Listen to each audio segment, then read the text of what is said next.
Kalau bagi saya pribadi, perbedaan itu adalah warna hidup. Tanpa perbedaan, kita tidak bisa hidup. Dan jangan jadikan perbedaan itu sebagai alat untuk menjadi kita harus cerai-berai. Ya ini salah. Mereka datang.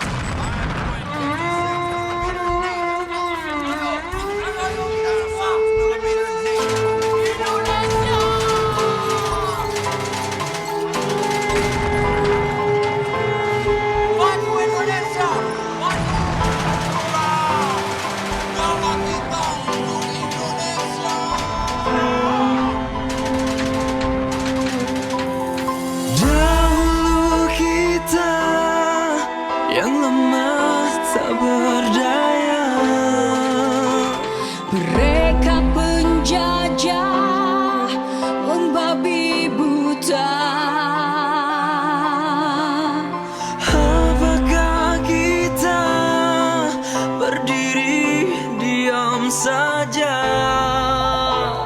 Dalam relung hati memendam amarah.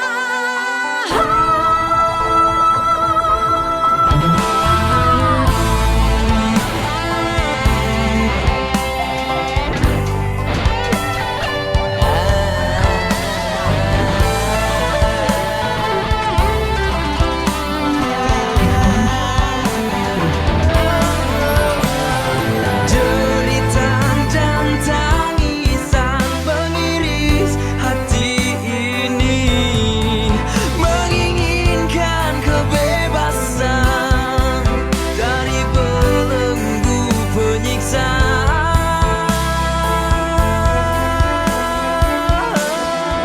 Perjuangan para pahlawan membangkitkan nadi kemenangan. Perjuangan para pahlawan bebaskan segala penderitaan. Indonesia ku jaya, Garudaku bertahan, berjuang, melawan dan pantang menyerah. Oh, dirgahayu Indonesia tercinta, generasi muda sang penerus bangsa Indonesia.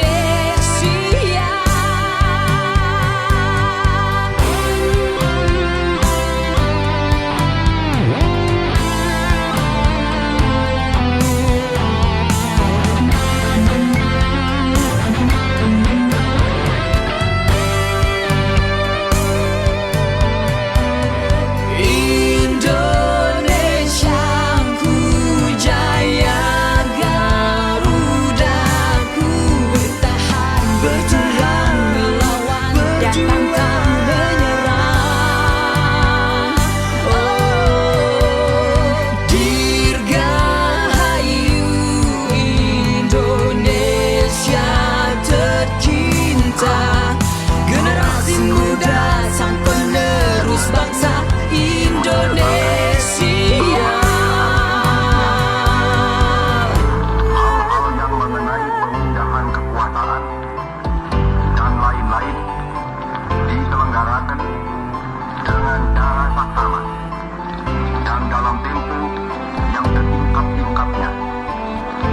Jakarta, 17 Agustus 1945, atas nama bangsa Indonesia, Soekarno, Hatta. Baik. Assalamualaikum warahmatullahi wabarakatuh. Sobat Papel dimanapun berada yang menyaksikan acara di YouTube channel kami di PUK SPLM SPSI PT Asuransi Motor, semoga dalam kondisi sehat dan baik-baik saja, dan yang sedang kurang sehat maupun sedang sakit, semoga harapannya bisa cepat segera pulih kembali. Nah, kali ini kita akan mengadakan talk show dalam rangka memperingati Hari Pahlawan yang diperingati setiap tanggal 10 November. Ya. Bersama dengan Perkumpulan Peduli Nusantara atau PPNT, hari ini adalah kita akan melaksanakan talkshow untuk merefresh kembali tentang peristiwa-peristiwa yang terjadi di pertempuran Surabaya tersebut, yang mana pada peristiwa tersebut ada pasukan sekutu yang dikomandoi oleh AFNI pada tanggal 25 Oktober 1945 itu datang ke Indonesia untuk melakukan kesepakatan pada awalnya. Namun kemudian di tengah jalan mereka justru malah mengibarkan bendera kebangsaan Belanda di salah satu hotel, yang mana pasukan AFNI tersebut yang dipimpin oleh Jenderal Aul Bertin Walter Solter Malabi. Nah, bagaimana kisah lengkapnya? Nanti kita akan berbincang-bincang dengan narasumber kita, dengan Ketua Umum DPP PPNT atau Perkumpulan Peduli Nusantara Tunggal, yaitu dengan Bang Art. Bang Art, apa kabarnya hari ini? Alhamdulillah, baik. Ya, jadi tema kita hari ini cukup menarik nih Bang, untuk masalah pertempuran di Surabaya terkait tanggal 90 November. Itu kan berarti setelah terjadinya kemerdekaan nih Bang, tahun 1945. Jadi nggak lama tuh setelah kemerdekaan. Kemerdekaan kan 17 Agustus, ini di November kok bisa terjadi pecah lagi perang nih. Gara-gara tadi pemicunya ada pasukan sekutu yang masuk ke Indonesia, namun malah kayak ngerecokin kemerdekaan kita dengan mengibarkan bendera. Mungkin cerita lengkapnya nanti bisa di-sharing sama kita Bang. Waktu dan tempat kami persilakan. Silakan Bang. Ya, Assalamualaikum warahmatullahi wabarakatuh. Selamat malam buat rekan-rekan, sahabat, dan kerabat, khususnya pemuda dan generasi milenial. Memang kalau kita lihat ada apa sih peristiwa 10 November? Dan apa sih sebenarnya yang sehingga kita selalu harus memperingati 10 November itu, kan gitu. Nah, memang inilah suatu gerakan dan suatu kita bisa berkaca persatuan kita itu adalah, bagi kami melihat ini adalah betul-betul masih zaman dahulu kala saja. Semangat persatuan kita dan kesatuan kita, kalau sekarang dibilang NKRI harga mati, memang bukan dari sekarang, dari dahulu kala sudah ada. Jadi kalau kita melihat pijakan yang pernah kita lakukan dari 10 Mei ya kemarin, 28 Oktober sampai lahirnya 17 Agustus 45, perjuangan negara ini kan tidak sampai di situ saja. Nah, sedangkan sudah jelas-jelas nyata-nyata tadi host katakan kan bahwasanya sudah merdeka, namun ada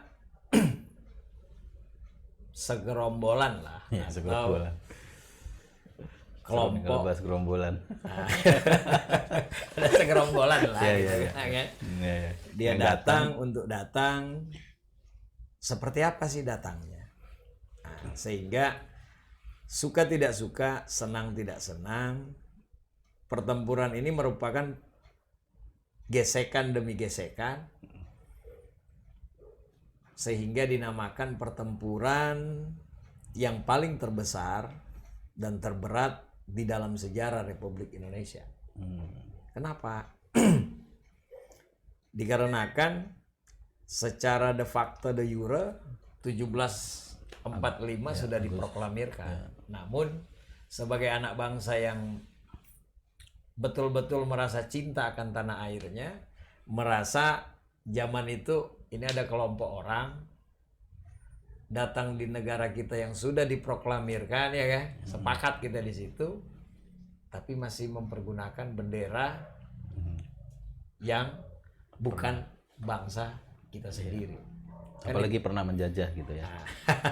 Jadi sehingga tidak terelakkanlah itu, sehingga padahal 17 Agustus 1 September itu kan kita sudah sepakat bahwasanya akan dikibarkan di seluruh Indonesia.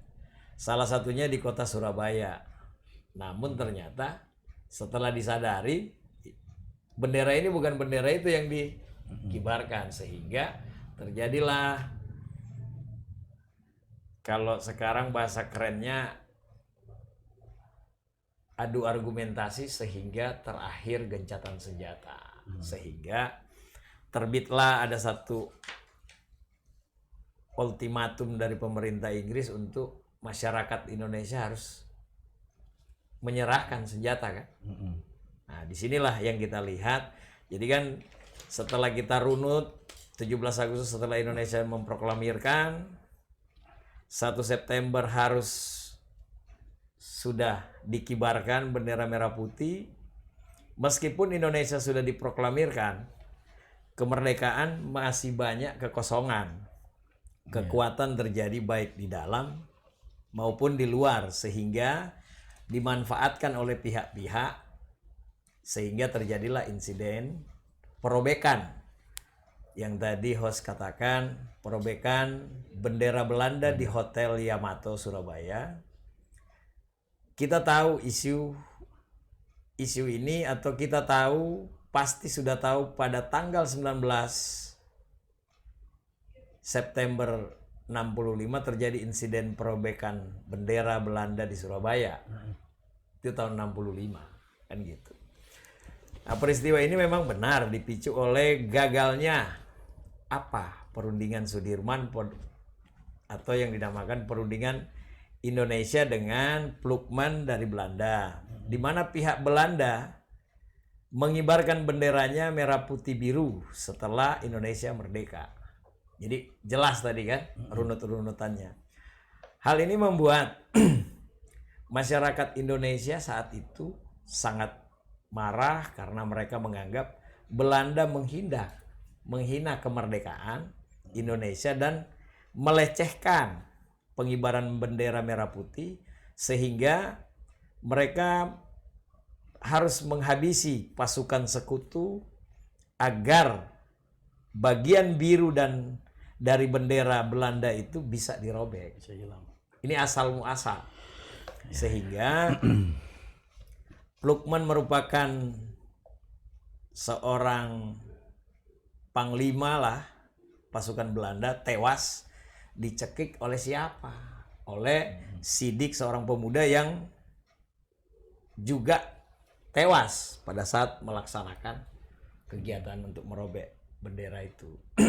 Sehingga dengan tewasnya Malabi ini, kita pahami dulu siapa sih sebenarnya dia, Walter Sultan Malabi ini kan gitu. Sehingga dia adalah brigadir jenderal, merupakan brigadir yang memiliki 6.000 pasukan dari Afne, sehingga 30 sampai tewasnya beliau dalam peristiwa 30 Oktober di Surabaya saat itu ya. Nah, pemicu paling berat lah ini Malabi, sehingga Tewasnya Malabi ya. Ya, memicu dikeluarkannya 10 November itu oleh Inggris tentang yang namanya ultimatum. Jadi setelah Malabi tewas tuh Inggris mengeluarkan ultimatum nih. Ya, dikarenakan dia merasa bahwasanya ini panglimanya mereka. Panglimanya Inggris ya. Jadi mulai dari perjalanan inilah sehingga dia mengeluarkan 10 November ini sebagai hari terakhir dari Oktober, berjalan terus sampai November. Tetap juga kan tidak bisa. Sehingga membangkitkanlah semangat para masyarakat, para tokoh agama dan yang lain-lainnya, sehingga yang namanya ultimatum yang dikeluarkan mereka itu yaitu pihak Indonesia diminta untuk menyerahkan persenjataan dan menghentikan perlawanan pada AFNE Nih. dan administrasi nikah, ya kan?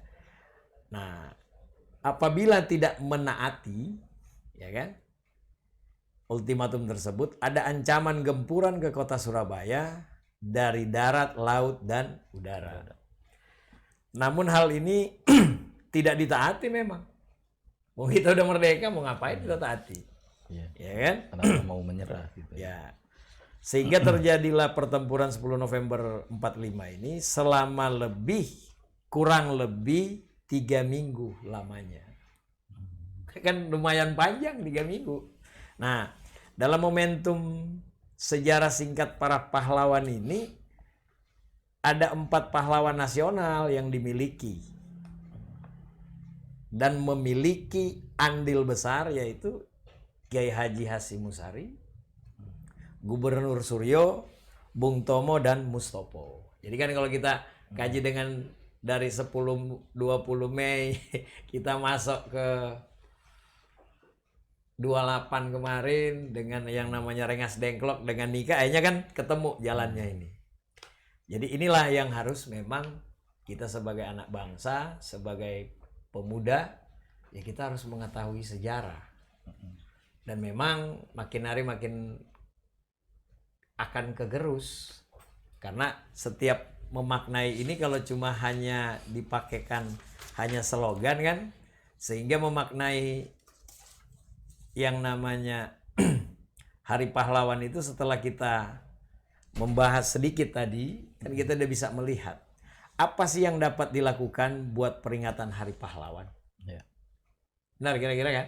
Ya. Nah, sehingga Hari Pahlawan itu diperingati setiap tanggal 10 November sebagai generasi muda penerus bangsa ini. Kita tidak perlu untuk menjaga persatuan kesatuan bangsa Indonesia walaupun kita tidak ikut serta dalam pertempuran seperti tadi 3 minggu berturut-turut bertempur dikarenakan ini, tetapi dari perjuangan para pahlawan inilah kita belajar tentang sejarah dan tokoh penting yang memperjuangkan bangsa Indonesia ini sehingga sampai 77 tahun ini kita masih bisa ada dengan berbagai macam suku, agama, dan budaya, tapi tetap harga matinya kita kan adalah Pancasila. Nah, itu kira-kira ya. Ya. Tapi tadi Bang menarik, berarti kan tadi ada 4 tokoh penting ya. Tadi ada Kiai Haji Hashim Asy'ari, ada Bung Tomo, ada tadi Mustopo sama Pak Gubernur Suryo. Lah kalau yang mungkin masyarakat umum tahu kan paling yang lebih terkenal ini Bung Tomo nih. Ya. Yang menggelorakan semangat pemuda-pemuda di Surabaya untuk melawan karena kita sudah merdeka dan akan direbut. Tapi dari ketiga yang lainnya ini perannya apa nih Bang? Sama-sama. Sama-sama. Punya kepentingan yang sama sehingga makanya kan makna Sumpah Pemuda kemarin kalau kita lihat dengan ada Islam, ada Islam Jong, itu ya, Jong Islamik, Batak dan sebagainya. Nah, inilah rohnya. Sehingga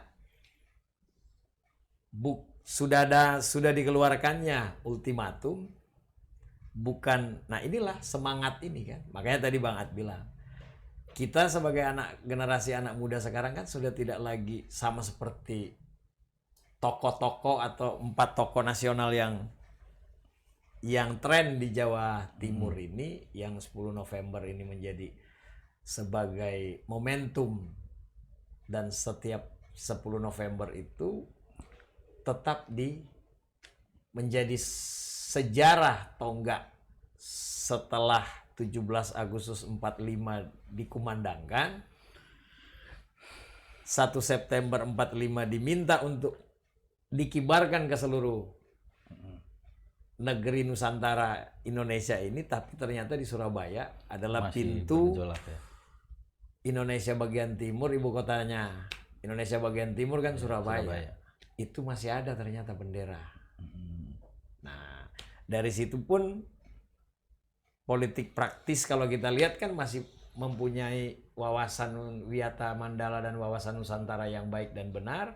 Dia masih bernegosiasi dengan baik-baik, namun Pihak Belanda kan masih tetap dengan gaya dia. Iya. Itu kira-kira seperti itu, Pak Awas. Ya tapi kan berarti tadi kalau ngomongin perannya masing-masing kan, kalau Bung Tomo kan dari pemuda nih ya. Ya. Terus kalau dari Yaya Yayasin Sinasari kan udah dari otomatis dari tokoh agama. agama lah, alim ulama. Terus dari Gubernur Suryo berarti kan emang gubernurnya Jawa Tentang Timur gitu ya. aristokrasi Skupnya, iya, birokrasinya. birokrasi. Lah Mustopo ini kan kalau nggak salah Menhan ya, Menteri Pertahanan. Berarti kan ini semua elemen masyarakat benar-benar Sudah menyatu bersatu ya, Iya. bersatu. Jadi itulah dibilang mempertahankan ini. marwahnya 10 November ini sehingga udah nyata-nyata. Kalau kita runut ya, kita Iya, runut. iya. Dari 20 Mei kita udah tahu Bung Tomo kan Iya, iya. sampai ke 28 pun tetap beliau. Namun Islamin Binton ada, ini ada, semua ada. Namun setelah sudah dikibarkan, sudah dikumandangkan, masih toh tetap masih mau. Jadi sebenarnya yang diinginkan bangsa luar ini apa sih? Kalau tidak kaya Indonesia kan tidak akan jadi Tidak seperti mungkin ini. ya. Ya, Iya, kan begitu. gimana? Entry Ya, point-nya kan di situ. logikanya begitulah. Kalau Indonesia tidak kaya, nggak mungkin mereka mau menjajah. Nah, kalau sekarang kan era sekarang yang kita lihat lagi membenahi diri untuk apa yang kayak sekarang kan, kayak Hasyim Asyari, kayak Gubernur Suryo tuh dengan seperti apa sih? Nah, dengan Bung Tomo dengan kepemudaannya seperti apa? Nah, Mustopo pun karena beliau memang adalah bagian Menteri, iya. dari militer itu sendiri kan, sehingga mau tidak mau yang namanya kita kenal dengan peta, Ya, pembela tanah air. pembela tanah air dan sebagainya. Inilah bahu membahu sehingga ini perang 3 minggu, bukan 3 hari, ini 3 minggu. Tapi dengan semangat dan berkobarnya semangat perjuangan karena kita sudah merdeka, Ya, masih mau direcokin masih mau lagi ya. direcokin lagi ya apapun yang terjadi, tidak apa yang dikeluarkan dalam ultimatum itu ya bukan dia tidak mau tunduk dan patuh, wong tanah air saya kok. Begitu. Itu kira-kira. Ya berarti intinya kalau merefleksikan lagi nih Bang, apa buah atau pelajaran yang bisa dipetik nih bagi mungkin kaum-kaum muda maupun masyarakat luas tentang arti perjuangan 10 November ini yang kita selalu peringati dengan Hari Pahlawan. Dan kenapa cuman 10 November yang bisa diperingati jadi Hari Pahlawan gitu? Itu apa kira-kira Bang yang bisa diambil hikmah buat para kaum milenial saat ini yang mungkin sejarah seperti ini mungkin sudah Belum. tidak dibuka lagi di sekolah gitu. Apa itu Bang? Jadi sebenarnya sederhana. Dengan kalau sekarang kan yang tadi Bang Ad bilang NKRI harga mati. Ya. Dengan wawasan persatuan dan kesatuannya kita sehingga mereka ini dengan 4 tokoh ini menyatu dari berbagai Berbagai elementer elemen ya. sehingga kita bisa berada seperti hari ini kan. Iya kan? Itu satu. Memang dari perjuangan para pahlawan itu kita tidak hanya belajar tentang sejarahnya, namun tokoh penting yang memperjuangkan bangsa ini tetap lebih jauh lagi kan, lebih penting. Paham nggak? Paham Mas ya? Ya. Perjuangan para pahlawan ini atau perjuangan ini kita tidak hanya belajar tentang sejarah dan tokoh yang memperjuangkan bangsa ini, tetapi lebih jauh lagi daripada itu. Berarti kan mereka sudah memperjuangkan, ya kita tinggal meneruskan dengan cara-cara apa? Mengenal lafaznya mereka, memperjuangkan bukan untuk kita gagah-gagahan, namun kita harus jaga NKRI. Kita harus jaga silaturahmi, kita harus jaga asas musyawarah dan mufakat, sehingga orang luar pun tidak bisa memporak-porandakan kita. Iya kan? Iya. Sama seperti kadang-kadang ada sejenis kecil, letupan kecil. Tapi kalau kita berasas musyawarah dan mufakat, sebagai anak bangsa yang baik dan bermartabat dan bersahaja, yuk kita duduk sebagai sama seperti ketuhanan yang maha esa, kemanusiaan. Pancasila ya. Nah, kurang apa negara ini dan kurang apa negeri kita ini kan? Karena berbeda-beda, namun kita tetap satu, ya kan? Nah, Betul. sampai dalam konteks untuk kita pun sudah nyata-nyata ini kan harga diri. Sudah merdeka, sudah sepakat, tapi masih dikerecokin. Iya kan? Jadi betul. kan kembali pada posisi. Kalau kita sebagai anak bangsa, ya kita harus jaga keutuhan NKRI. Ya kan? Kalau kita sebagai warga negara yang baik, ada yang seperti apa? Bersatu. Sehingga bukan kita berdarah-darah sama seperti 4 tokoh Iya. nasional tadi. Iya, perjuangannya sudah beda lah ya. Perjuangannya sudah berbeda. Nah, Iya, bagaimana iya, kita betul. membentengi wawasan wiyata mandala kita yang benar kata host bilang tadi sudah tidak ada lagi di sekolah. Pola pendukung 48 jam kalau menurut anak-anak milenial sekarang kan itu basi. Iya. Tapi maknai dong basinya di mana? Iya, pokoknya intinya tadi lah, jas merah lah, jangan sekali-kali merupakan sejarah, karena dari sejarah itu kita bisa belajar tentang Bagaimana ruh, semangat perjuangan. Singing Godfather dari membentuk sehingga Iya. negara kita ini ada sampai hari ini. Iya. Tapi tadi mengenai 10 November ini nih Bang, ini yang saya pernah baca lah. Jadi Jenderal Ahmad Nasution itu pernah menyebutkan bahwa pertempuran 10 November itu merupakan tragedi militer yang terbesar dalam sejarah Indonesia. Oh, itu betul. Terus mengapa demikian Indonesia dalam membangun Indonesia saat ini itu terpolarisasi, itu dukung mendukung salah satu kelompok baik dalam pilkada maupun nanti kita akan menjelang di Pilpres tahun 2024 gitu. Terus yang itu malah bikin perpecahan gitu, bikin muncul kalau istilah orang anak milenial sekarang buzzer nih bermunculan banyak gitu yang saling ejek mengejek antara lawannya gitu, malah bikin perpecahan. Ini gimana nih Bang, menghilangkan ini dengan merefleksikan dengan kejadian 10 November ini gimana sih Bu? Karena Ya kan ini, kalau ini kembali lagi. realita yang Kembali ada lagi di Mas. masyarakat saat ini. Setelah kita melewati masa-masa, kan sekarang kita udah bisa tahu. Kalau kita peduli Nusantara kan kita melihat bukan dibilang kita lain daripada anak muda yang lain, bukan. Dari 04, 08 sampai lahir Pancasila pun kalau kita mau dalamin kan memang jelas.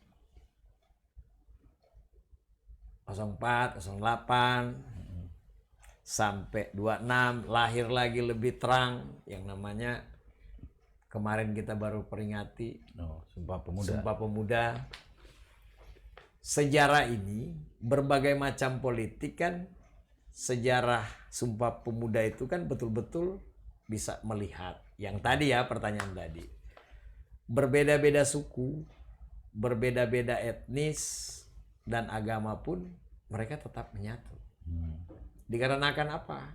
Begitu lahirnya Pancasila, masing-masing tetap menyatu tapi mempertahankan mereka duduk sehingga lahirlah Piagam Jakarta kan dan sebagainya. Nah, kembali lagi saya jawab dengan politik praktis sekarang.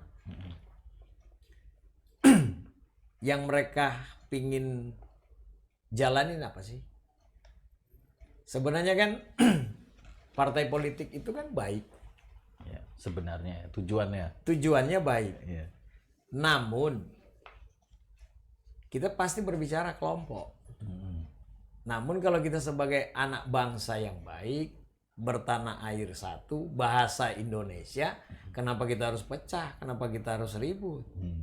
Nah, perbedaan itulah yang menjadi orang menjadi dewasa. Kenapa? Kayak contoh kecil host sama Bang Ad. Kita berbeda di satu pandangan untuk menjadi satu supaya menjadi kuat. Ya kan? Bukan karena perbedaan warna sehingga keluarga host pun dengan keluarga Bang Ad harus ribut, ya itu mah tidak dewasa dalam berpolitik praktis namanya. Karena asas musyawarah itu kan mengeluarkan pendapat pun ada. Nah, iya kan? Namun kan dengan hari makna Sumpah Pemuda dan 10 November ini kita bisa menggali. Ada tokoh agama, ada tokoh pemuda, ada dari yang namanya kaum militer sama pemerintahan lah. dan pemerintahan. Dia melihat, loh ini kalau saya tidak turun tangan, bagaimana masyarakat saya kan gitu. Nah, kalau tadi dengan dikaitkan dengan ada jargon kecil sana sini, kalau bagi saya pribadi, perbedaan itu adalah warna hidup. Tanpa perbedaan, kita tidak bisa menyatu. Dan jangan jadikan perbedaan itu sebagai alat untuk menjadi kita harus cerai berai. Ya ini salah. Dengan makna 10 November ini kita bisa memaknai dengan kita sudah tidak perlu angkat senjata dan sebagainya, tetapi kita bisa melihat kearifan-kearifan yang seperti apa yang telah digambarkan oleh 4 tokoh ini, yaitulah menjadi momentum sebagai anak muda atau kaum milenial tadi yang Mas bilang kan gitu. Iya. Mungkin cukup banget. Iya. Mungkin dari pembicaraan kita tadi bahwa dapat disimpulkan bahwa tadi perbedaan itu tidak serta-merta menjadi pemicu kita untuk berpecah, tapi justru malah yang harusnya membuat kita untuk tetap bersatu. Dan secara umum tadi bahwa membangun bangsa atau membangun sebuah negara itu secara bersama-sama itu tidak hanya menjadi slogan, tapi harus jadi tindakan nyata bagi semua elemen, baik dari pemerintahan maupun militer maupun masyarakat kalangan bawah, untuk sama-sama membangun negeri ini untuk menjadi lebih baik. Mungkin bagi Sobat Bapel dimanapun Anda berada, kalau ada saran, kritik, atau komentar, atau mungkin mau menambahkan mengenai apa sih makna Hari Pahlawan buat kawan-kawan maupun buat, atau ada yang mau disampaikan tentang Hari Pahlawan ini kepada semuanya, bisa nanti tulis di komentar ya. Kita nanti diskusi bareng-bareng untuk sama-sama kita mulai dari sekarang membangun bangsa ini dengan lebih baik. Ya, mungkin kurang lebihnya gitu aja. Terima kasih Bang Art sudah hadir dalam talkshow kita pada hari ini. Semoga Bang Art selalu diberikan kesehatan. Amin. Agar bisa terus memperjuangkan apa yang emang harus diperjuangkan Bang Art ya. Terima kasih, mungkin cukup sekian dari kami. Apabila ada salah kata maupun kekurangan yang lainnya kami mohon maaf. Wabillahi taufiq wal hidayah. Wassalamualaikum warahmatullahi wabarakatuh. Waalaikumsalam.